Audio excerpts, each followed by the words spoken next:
Hey everybody, it's Ron from Pick Dawgz, and this is Ron's Bank Shot Breakdown. We're going to go over 5 college basketball games for Saturday, February 1st, 2025. Now, if you like what you see, make sure to give this video a big thumbs up and subscribe to our channel. Don't forget to put your college basketball picks in the comments section below. And if you're looking for my best bets, the games I love the most in college hoops and other sports, you can find those at the Premium Picks tab at pickdawgz.com. I have my daily Bank Shot Best Bet, which is my top play in college basketball, each and every day. So check it out at Pick Dawgz Premium, and there is a link in the description.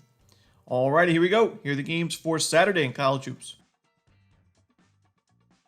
First up, we'll start in the SEC. We've seen some great early games in the SEC on Saturdays this season. We've actually done quite well in these early SEC matchups on Saturdays, and this is another one, Florida and Tennessee. It's going to be at 12 p.m. Eastern on ESPN, a battle of top 10 teams, and this is the second meeting of the regular season. Now, the first meeting, it was in Gainesville at the Exact Tech Arena, and it was an absolute blowout win for the Gators. It was a final score of 73-43, just one-sided affair from the beginning to the end. A great defensive showing for the Gators. Their offense was good enough against a very strong Tennessee team. But this time around, Tennessee is still the favorite in this game because they're playing at home. They're coming off the loss against Kentucky, and now they've lost 3 of the last 4 games. So looking for a bounce back and revenge win. And I think the Vols get it. I mean, Florida has really impressed me this year. Obviously, they're my pick to still win the national championship. But you can't deny this is a really brutal spot to be in on the road, playing with a revenge-minded team that got crushed in the first meeting. I still think Tennessee matches up pretty well in this game, especially on the defensive side. I trust their defense more in this one, and we're laying a pretty reasonable price with the Vols in this game. Give me Tennessee in this one. I'm going to lay the points. Next up, we'll go to the Big 12 as Kansas State takes on Iowa State. This one is 2 p.m. Eastern. It's going to be on ESPN2. With Iowa State coming off the loss, I do think this is a good spot to take the Cyclones, especially at home, and lay the points against an inferior opponent. Now, we've seen Iowa State play well after losses this year. After they lost to Auburn in the non-conference play in November, they bounced back with a nice win against Dayton. And then most recently, their last upset loss was on January 18th, other than the Arizona game. And after that West Virginia loss, it was a 108-83 beatdown for Iowa State in their next game against the Golden Knights. So now coming off the loss against Arizona and a lot of days off in between. They played Monday, so they've had 5 days off. I think this is just a good spot for the Cyclones. They play their best basketball at home. They really match up well in the fundamental aspect of this game. They should win the turnover battle and the rebounding battle by pretty big margins, I would expect, as Kansas State has struggled to take care of the basketball. They're not a great defensive rebounding team, really one of the weakest in the country, let alone the conference. And I think Iowa State wouldn't be surprised to see them force 15-plus turnovers, earn 15-plus offensive rebounds, shoot pretty well in this one from both 3-point and 2-point range, and also have more opportunities at the free throw line. Kansas State not doing a great job at getting to the line, not doing a great job at cashing in on those free throws, only 68% as a team. And Kansas State's coming off back-to-back wins. They took down West Virginia. They just took down Oklahoma State by almost 30 points. So I think we're actually getting a reasonable price fading Kansas State in this one. They have yet to win a road game this year. All their wins were at home or at neutral sites. All their true road games, a lot of those were crooked numbers, crooked final scores. I think this is going to be another one. Give me Iowa State. I'm going to lay the points. Next up, we have Texas Tech and Houston. This one is 6 p.m. Eastern on ESPN2. Now, Houston's on a 13-game win streak, and they're obviously solid favorites at home, for good reason. But I think this is going to be a competitive game. I think Texas Tech finds a way to cover. I wouldn't be surprised to see Houston walk away with the outright win, but I think this is going to be a game decided by a bucket or 2 at the most. I think the Red Raiders will have a chance to win it outright in the final moments. But when you look at Texas Tech, this is a team and a program we're used to talking about being really good at home, having one of the best home court advantages in all of college basketball, but maybe not so much on the road.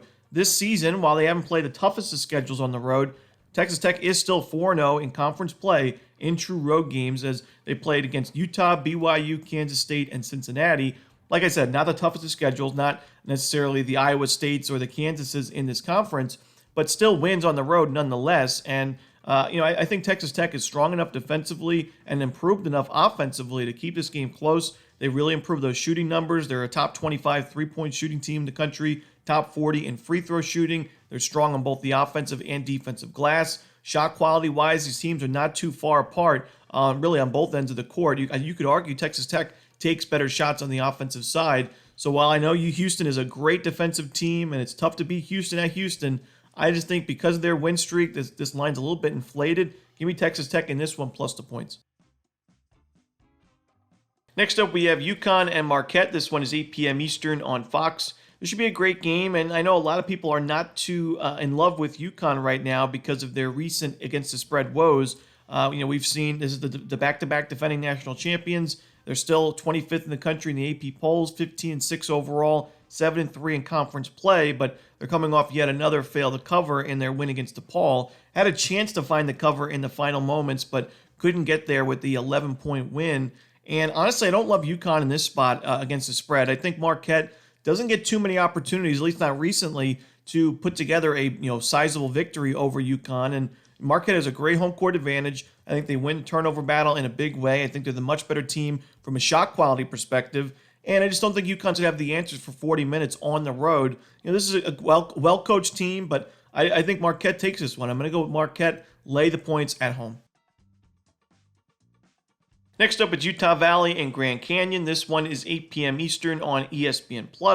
Now, this is another team in Grand Canyon, similar to UConn, that a lot of you guys are not really in love with because of their ATS struggles at the beginning of the season. We took them quite a few times at the beginning of the year, and while they covered for us in a couple of spots, for the most part, they were a big letdown for us in non-conference play. But you can't ignore that they're playing great basketball right now. They're 6-1 in conference play. They're on a 5-game win streak, and a lot of those wins were by double digits, and now they get to play at home with revenge, taking on Utah Valley. They lost. That's their only conference loss of the season. That was back on January 9th, 72-64, the final at Utah Valley.